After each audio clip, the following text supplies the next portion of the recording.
Eric Ruffin is Milo, a young teen who has taken his obsession with vampires to extreme dark places. But after he meets the sweet and understanding Chloe, the reality of what he's been doing finally becomes painfully clear in The Transfiguration.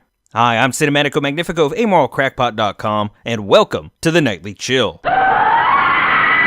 The Transfiguration from writer-director Michael O'Shea is, at its core, the story of a young boy struggling with the sudden tragic death of his mother. Along with this comes an introspective look at how even the slightest bit of affection from others can help guide us out of even our darkest moments. Or alternatively, how we can sink deeper into such things should we be left to fend for ourselves for far too long. There's even the tender, subtle tale of an awkward but fulfilling first love. Unfortunately, the overall impact of all of this is dulled, if not ruined, by the way the movie intentionally plays out every scene, every line of dialogue, and every emotional moment in flat, prolonged fashion. There's a certain kind of power to be had in subtlety. There's power in natural performances, a power in ambiguity, but it takes a skilled hand to compose such things. It takes a firm understanding of manipulating emotions through audio-visual storytelling to get such things across on screen without losing impact, and O'Shea's work simply does not deliver. It's painfully obvious when O'Shea fails to actually direct his young actors. Their line readings range from flat to outright lifeless. Everyone sounds and looks perpetually bored, regardless if they're holding hands on a first date, or watching someone die, or even killing someone themselves. Even the victims in this movie don't seem to care all that much.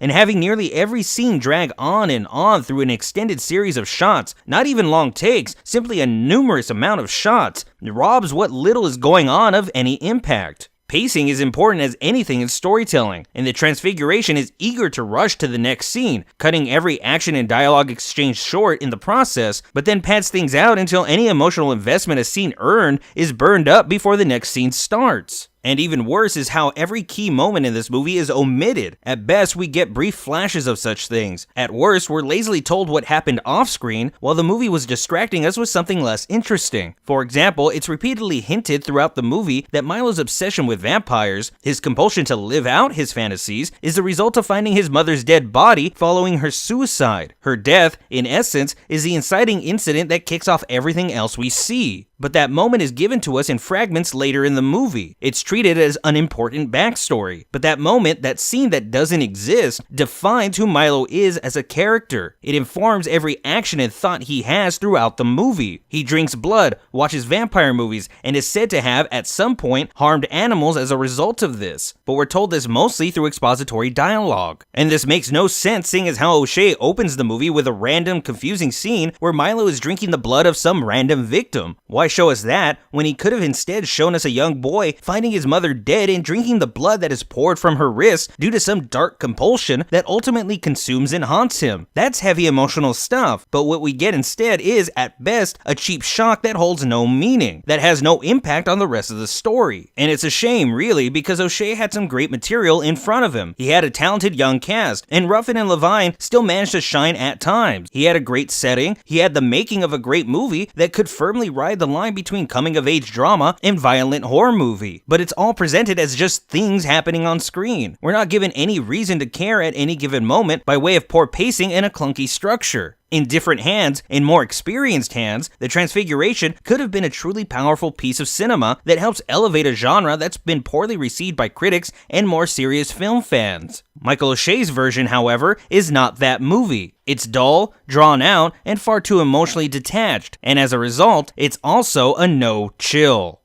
That's gonna do it for us tonight on the Nightly Chill. If you enjoyed this video, be sure to like, subscribe, and follow, and also be sure to leave me any questions, comments, suggestions for future reviews, and maybe even discuss today's movie at greater length. And as always, this video is brought to you in part by our viewers. If you'd like to learn how to support this and other projects, please visit amoralcrackpot.com or check the description below. But until next time, y'all need to make like a tree and get out of here.